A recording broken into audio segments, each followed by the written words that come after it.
For the first time in his coaching career, Nick Saban is staying in one place for a sixth season. Yeah, this gig is really that good. Mark Rogers TV on the Alabama Crimson Tide, and Saban having won a second BCS title in 3 years at Alabama. And if he keeps this up, and there seems to be no end in sight, down in Alabama they're going to start to mention Saban in the same breath as Bear Bryant. Perish the thought. Saban does beat into the media's heads, though, that this is not the 2011 team. New year, new team. This team has proven nothing. And that's one of the reasons why Saban is so successful. He's always looking forward. So like Saban, we turn the page and look at 2012. Quarterback, A.J. McCarron, 16 touchdowns, 5 picks, 67% passer, runs the offense extremely well, makes all the right decisions and the right throws. The offense is in good hands. But he's missing his top threat out of the backfield, Trent Richardson, to the Cleveland Browns after almost winning the Heisman, 1,700 yards, 21 touchdowns, backed up by Eddie Lacy, who's now the number one with plenty of experience, 700 yards, 7 touchdowns, actually outgained Richardson 7.1 to 5.9 yards per carry. The offensive line is devastating, maybe the best in college football. Barrett Jones, the Outland candidate, and also DJ Fluker, and also you've got Chance Warmack. These three guys will all play on Sundays in the NFL, no doubt.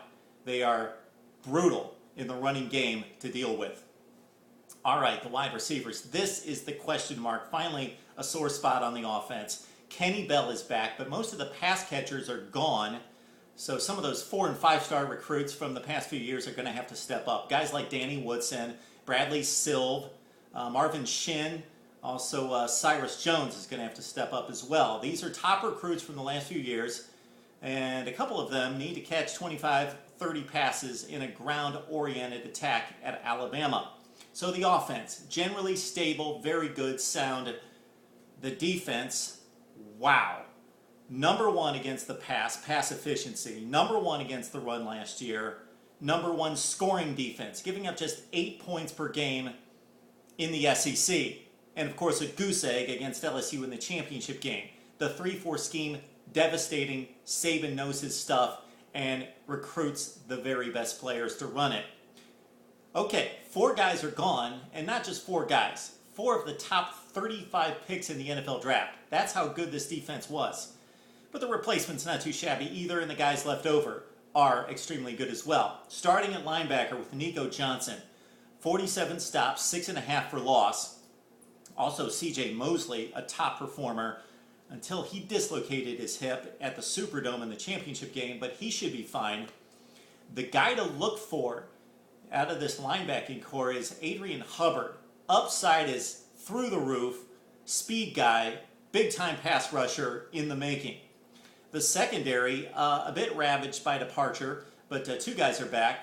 Robert Lester, 2 picks, and D. Milliner, who had 3 interceptions. A lot of JUCO guys are going to step into the roles in the secondary.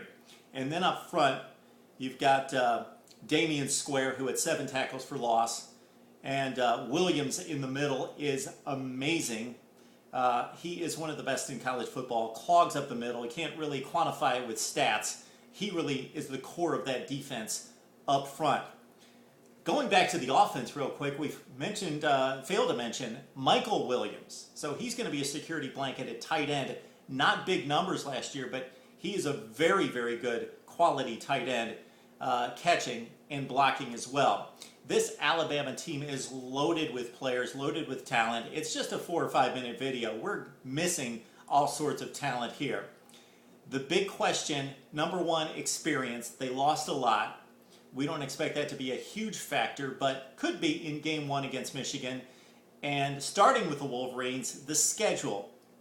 Very difficult as usual, playing in the SEC, Arkansas, LSU, South Carolina, and the rest.